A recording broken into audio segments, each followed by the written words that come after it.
Today we're going to look at 3 steps. 1, Big blah. 2, Big wake-up call. and 3. Big adventure. For inspiration, I've invited 3 of our most successful big leapers along to talk about how they managed and how they leapt in each step, 1, 2 and 3. It's great fun. I hope you'll enjoy them. When I was working as a management consultant, every single day was a drag. I just felt like I was treading water. It was, Groundhog Day over and over again. Nothing ever changed. And when I just thought of the future, I could see no difference. There was nothing to look forward to. There was no excitement. Nothing really got me up in the morning with a spring in my step. And I just thought, I can't live my life like this. What it was like for me at the Daily Mail was I really enjoyed it for several years, and then I got to the point that I was sort of on the road to Broxville. And every morning getting on the train was an absolute nightmare. Thinking, I've got to do a long day at work and then come home, not see the family, feel really tired.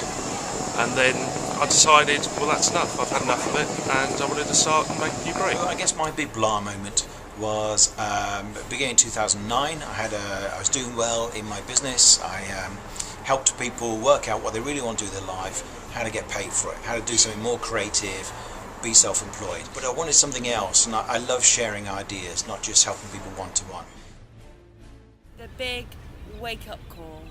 I was kind of lucky because I got made redundant from a job I didn't like anyway. So I was already thrown out of my comfort zone. And the way I dealt with it was, first I went on holiday to Mauritius, denial, don't have to deal, escape from reality, and hopefully something will happen. Then when I got back, I realized that nothing had happened and I really did need to do something. And I would just actually hole up in my flat, watch videos, and try and ignore the fact that I didn't have any money and I needed to make a plan.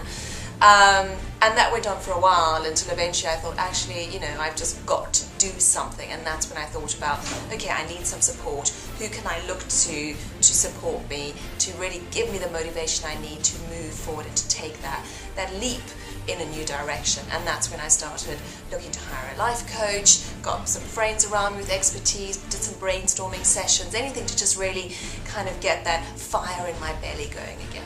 My wake-up call was suddenly, one day, I was like, that's it, I've got to do it. I've been talking about it for ages, and now is the time to actually make the move. And I actually resigned. Not 100% sure what I was going to do, but had a good idea. Everyone thought I was mad. Or I think often people use the word brave, but looking in their eyes, knew that meant mad. The tips that I would actually use for before you resign is to make sure you've done your homework, know exactly what you want to do, and have the passion to do it as well. And when you do resign and you do it, what you need to do is make sure you surround yourself with positive people. A colleague of mine at a publisher was looking for a book in my subject area, and I met them. They said write a proposal, which I did, and they accepted it. So we then got into negotiating a deal, and I was on the way to being a published author, which was pretty damn exciting. It's the big adventure. When I finally came up with the idea of starting my own personal styling business, I just had this amazing adrenaline rush. It just felt right, it connected with who I was passionate about fashion, I loved helping people, it just ticked all the right boxes, and I just really thrived on the idea of being completely independent, not relying on someone else for money, for a job, not having to, go around recruitment agents all the time and just really beg for work. I could just really be in control of my own destiny, and that gave me such a power rush. I felt so excited. I came up with the name Tramp to Vamp for my business. I was just fired up on all cylinders. Let's go, let's make it happen. That lasted for a while, and it's great because it really gives you that motivation to get all your ducks in order, get out there, start networking, telling the world what you're doing. But then you have your moments when that roller coaster dips and you go quite deep down because maybe things don't happen as quickly as you want them to. Maybe those clients don't come rushing through the door like you thought they would.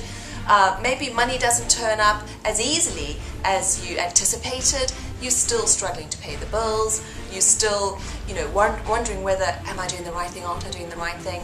you know, people can be negative. You know, I had such a negative response from so many people when I mentioned what I was doing. You know, I said, oh, I'm going to be a personal stylist and I'm going to take people shopping. And they were like, who's going to pay for that? You know, that's a ridiculous idea. And then you think, ugh, what am I doing? I've completely, you know, made the wrong decision here. I'm crazy. I should just get a job. You know, people were really, really harsh. And I think it's, you know, people always have their own opinions about things, and it's being able to kind of take that on board and not internalize it too much and keep going and keep following your dream. And I think that's kind of what helps you to survive. And if you can't survive those moments, you don't get through the down and back onto the up. It certainly is a big adventure when I went out there. It was to the point of, I thought I'd enjoy the quiet and that solitude for a little while, but within the first 20 minutes I was tapping my thumbs. I was thinking, what on earth, you know, what on earth's going on? The phone's not ringing. But then other days where I'll be agonising over a decision. Oh, you know, I really don't want to do this idea. And so I think, hold on a minute, it's my company. I can do whatever I want and I can take the direction I want. So I was going through periods of quiet which were really difficult and periods of actual fulfilment, because I could actually do what I wanted in my own business. So it was a real mix at the very beginning. So the next job was to write the book, which I'd never written a book before, clearly, never written more than a few thousand words. I started off writing bit by bit every day, and then towards the end had to write every single day for many hours. And that was quite an adventure. It was quite a challenge for me to focus on something for so long.